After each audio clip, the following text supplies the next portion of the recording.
நானு ராஜமௌழி முதல் கொண்டு நடிச்சு பார்த்துங்க. இவர்கிட்ட நடிக்கிறது ரொம்ப சிரமங்க. இட்லி கடை வந்து பட்டையை கலப்பு போதுங்க. அது மட்டும் கண்டிப்பா தெரியுதுங்க. இந்த கோயம்புத்தூர்காரங்களுக்கு தான் லொல்லு ஜாஸ்தின்னு நினைச்சிட்டு இருக்கிறேங்க. இல்லைங்க, நம்ம கோயம்புத்தூர்காரங்க மாதிரி 10 மடங்கு லொல்லு நம்ம தம்பி பார்த்திபனுக்கு இருக்குதுங்க. தம்பி தனுசு நேஷனல் விருது வாங்கியாச்சுங்க, தேசிய விருது வாங்கியாச்சு. தெலுங்கு சினிமால பட்டையை கலப்புறாரு, இந்தி சினிமால பட்டையை கலப்புறாரு, ஹாலிவுட்லயும் பட்டையை கலப்புறாருங்க. ஏனுங்க எல்லாரும் நல்லா இருக்கிறீங்களா? இன்னைங்க ஏர்போர்ட்டில் ஒரு பெரிய தமாஷ் நடந்து போச்சுங்க. நான் கோயம்புத்தூர்காரன் தானுங்க, மாதத்துக்கு ஒருக்கா கோயம்புத்தூர் வருவனுங்க. இன்னைக்கு ஏர்போர்ட்டில் வந்து இறங்குறதுங்க, வெளியில் வரையில் பார்த்தா பொசுக்குன்னு சரியான கூட்டமுங்க.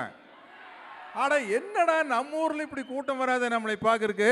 வெளியூர் நாளும் கூட ஓகேன்னு போனாங்க, நம்மளுக்கு ஒரு பொக்கையை கொடுத்து நம்மளுக்கு ஒரு சால்வையை போத்துனாங்க. அப்போ பக்கத்துல இருந்து தம்பி தான் சொன்னாருங்க, தனுசு ரசிகர் மன்ற சார்பாக உங்களுக்கு ஒரு சால்வையை போத்துறோம். தெரிஞ்சு போச்சுடா டேய், தெரிஞ்சு போச்சுக்கோ, இது நம்மளுக்காக வந்த கூட்டம் இல்லைங்க, நம்ம தம்பி தனுசுக்காக வந்த கூட்டம் தெரிஞ்சு போச்சுங்க. ஆனால் சும்மா சொல்லக்கூடாதுங்க.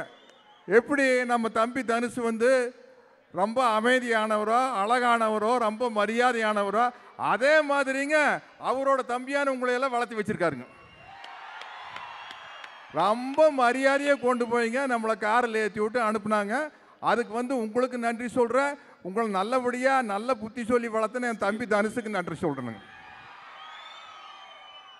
நம்மளுக்குங்க ரொம்ப நாளாக ஒரு ஆசைங்க, தம்பி தனுசு கூட நடிக்கணும்னு. அது பாருங்க, ஒரே படத்தில் வந்து அவர் கூடையும் நடிக்கிற மாதிரி ஆகிப்போச்சுங்க, அவர் டைரக்ஷன்லையும் நடிக்கிற மாதிரி ஆகிப்போச்சுங்க. ஆனால் சாதாரண டைரக்ஷன் இல்லைங்க, நானும் ராஜமௌழி முதல் கொண்டு நடித்து பார்த்துங்க. இவர்கிட்ட நடிக்கிறது ரொம்ப சிரமங்க. இவர் வந்து இப்படித்தான் நடிக்கணும் அப்படின்னு இந்த பக்கம் அந்த பக்கம் கொஞ்சம் கூட அசைய முடியாதுங்க. ஆனால் ஒன்று மட்டும் தெரியுதுங்க, இட்லி கடை வந்து பட்டையை கலப்பு போதுங்க. அது மட்டும் கண்டிப்பாக தெரியுதுங்க. ஏன்னாங்க சமீப காலத்தில் எத்தனை ட்ரெய்லர் பார்த்துருக்குறோமுங்க, எல்லா டமால் டுமில் டமால் டுமில் அப்படித்தான் எனக்கு இருக்குங்க. இதில் பாருங்க, இது வந்து அவ்வளோ ஒரு ஃபீல் குட் ஃபிலிமாக இருக்க போகுதுங்க. நீங்கள் வந்து ஒரு படத்தில் சிரிக்கோன்னு நினச்ச ஒரு டைரக்டர் காட்சி வச்சாருன்னா எல்லாரும் சிரிக்கணுங்க. அழுகாட்சி வரோன்னு நினச்சி காட்சி வச்சா எல்லாருக்கும் அழுகாட்சி வரணுங்க. எகிரி அடிக்கும் போது கை தட்டணும்னு நினச்சா கை தட்டணுங்க. அதுக்கு பேர் தானுங்க சினிமா, அதுதானுங்க இட்லி கடை. ஏன்னா இந்த இட்லி கடை படத்தோட தயாரிப்பாளர்கள் 2 பேர் வந்திருக்கிறாங்க பாருங்க, ஆகாஷ் ஸ்ரேயாஸ். அவங்க மூஞ்சி பாருங்க, இப்போவே கணக்கு போடுறாங்க, அள்ளன்னு அள்ள போகிறாங்க காசை, பின்னு பின்னு பின்ன போகிறாங்க, செமையாக கல்லா கட்டு போகிறாங்க. அது அவங்க முகத்துலேயே தெரியுதுங்க.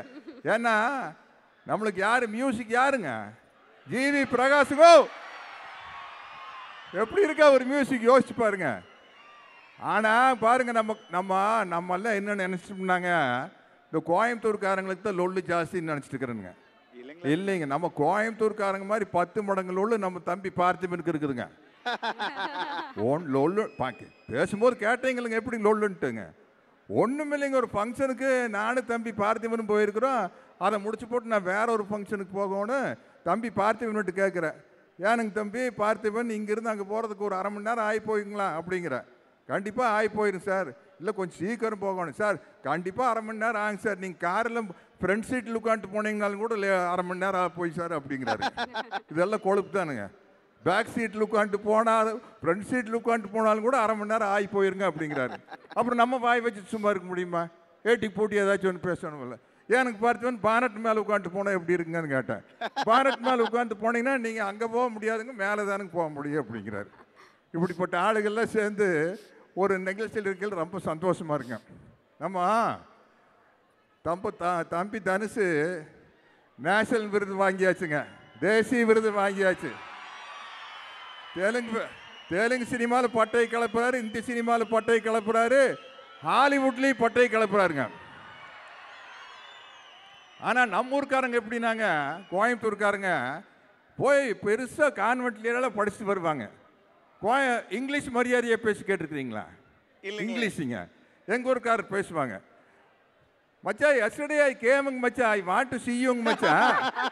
எஸ்டர்டேங்க ஐ கேம் டு பொள்ளாச்சிங்க. I am waiting for such a long time, but you were never turned up. Then I don't know what to do. Then I came back. I went there and Attai gave me Italy. Italy super. Fantastic. இங்கிலீஷே மரியாதையா பேசுற ஆளுங்க நம்ம கோயம்புத்தூர்காரங்க தான். எனக்கு என்ன சந்தோஷம்னாங்க, இப்போ இவ்வளோ ஒரு அருமையான படத்தோட ட்ரெய்லரை நியாயப்படி சென்னையில் தானுங்க ரிலீஸ் பண்ணுவாங்க. ஆனால் நம்ம தம்பி தனுஷு நம்ம கோயம்புத்தூர் மேலே ஸ்பெஷலாக ஒரு பாசத்தை வச்சுட்டு கோயம்புத்தூரில் கொண்டு ட்ரெய்லர் ரிலீஸ் பண்ணாரு பாருங்க. நம்ம கோயம்புத்தூர் மக்கள் சார்பாக நான் அவருக்கு ஒரு பெரிய நன்றி சொல்லிக்கிறேன். தனுஷு ரொம்ப தேங்க்ஸ் கோ. அப்புறம் சும்மா சாதாரண ஆளுகள் இல்லைங்க இந்த படத்தில். கூட நடிக்கிறது யாருங்க? கூட நடிக்கிற அம்மணி பேர் தெரியும் இல்லைங்க, நித்யா மேனனுங்க. கொண்டு கொலை எடுத்து போட்டு பார்த்தவங்களும் திருச்சிற்றம்பலமும் தலைவன் தலைவியே பிரித்து மேய்ச்சிருங்கோ. அதே மாதிரி நம்ம அண்ணன் ராஜகிரண் எப்பேற்பட்ட நடிகருங்க. நம்ம நடிகர்ல மாதிரி அற்புதமான ஒரு நடிகருங்க. அவர் இந்த படத்தில் ஒரு பிரமாதமான கேரக்டர் நடிச்சுக்கிறாருங்க. தம்பி சமுத்திரக்கணிங்க, இளவரசனுங்க. அப்புறம் ஷாலினி பாண்டியன் ஒரு பொண்ணுங்க இந்தியிலிருந்து வந்துங்க பட்டை கிளப்பிட்டு போயிடுச்சுங்க. நமக்கெல்லாம் மொழி தெரியாமல் நடிக்கிறதுன்னா எவ்வளோ கஷ்டம்னு எனக்கு தெரியுங்க. போய் தெலுங்குலேயும் ஹிந்திலையும் குப்பை கொட்டு போகிறோன்னு இல்லைங்க, எதையோ உளறி கொட்டிட்டு வந்துடுறதுங்க. அப்புறம் பின்னாடி டப்பிங்கில் பார்த்துக்கிறது. ஆனால் இந்த புள்ள ஒரு சீன் வந்து நம்மளுக்கு கேரவானில் படித்தாங்க, பூரா டயலாக் முச்சூட அந்த பொண்ணுக்கு தான், அந்த அம்மனிக்கு தான் பூரா டயலாக்கு. நான் அருண் விஜயில் வேடிக்கை பார்த்துட்டு நிற்கோன்னு தம்பி தனுஷ் வந்து டைரக்ஷன் பண்ணிகிட்டு இருக்கிறாரு. நான் தீர்ந்து போச்சு, இன்றைக்கி எப்படி 2 நாளைக்கு இந்த சீனத்தை எடுக்க போகிறாங்க அப்படின்னு நினச்சிருந்தா வந்து இறங்கி ஒரே கும்பாங்குத்தா குத்திட்டு போயிடுச்சு. அந்த மாதிரி எல்லாமே சரியான ஆர்டிஸ்ட்டு. நம்மளுக்கு வந்து ஒரு ஸ்பெஷல் தேங்க்ஸ் வந்து நல்ல அழகான பொண்ணுங்கிறது அந்த பார்த்திபன் உடனே முந்திக்குவாருங்க.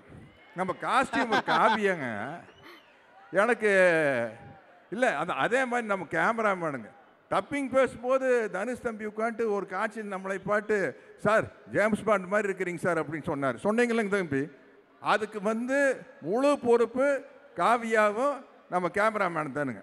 இல்லாட்டி நம்மளை பார்த்தா எப்படிங்க ஜேம்ஸ் பாண்ட் மாதிரியே தெரியுங்க. ஏதோ நம்ம ஊருக்கு வரங்க டோப்பா கிப்பா வச்சுட்டு கொஞ்சம் எங்கே வரோன்னு வந்திருக்கிறதுங்க, வயசு எறியக்கூடான்ட்டு. கடைசியில் பார்த்தா படி பெருசாக இறக்கி வச்சு இறங்கும் போது தெரிஞ்சு போயிடும் வயசு. பார்த்திபன் எப்படி இறங்கினார், சைட்லேயே இறங்கினார்ல. இப்போ நானும் அப்படி தான் இறங்கணும். அதனாலங்க தயவுசெய்து இனிமேல் இந்த மாதிரி ஃபங்க்ஷன் ரெடி பண்ணுறீங்க இல்லைங்க, எங்களை மாதிரி வயசுக்கார் வரும்போது படியெல்லாம் கொஞ்சம் சிறுசாக வைங்க, இல்லாட்டி நாரி போயிடும். அதனால் வந்து இப்போ இறங்கும்போது கொஞ்சம் தள்ளாண்டாலும் கூட கண்டுக்காதீங்க. ஏன்னா நம்ம ஊருக்காரர் நம்மளையே காட்டி கொடுக்கூடாதுங்க. ஒன்று மட்டும் சொல்கிறேனுங்க, டமால் டுமில்னு படங்க வந்துட்டு இருக்கீங்க, அற்புதமான ஃபீலிங்ஸ் படங்கோ. கண்டிப்பாக பட்டை கிளப்போது. நீங்கள் பாருங்கள், இதே வெற்றி விழா இதே கோயம்புத்தூரில் இதே ப்ரோசோன் மாலில் வச்சு பட்டை கிளப்பிட்டு போகிறேங்க. நன்றிங்க, வரணுங்க, வணக்கம்ங்க.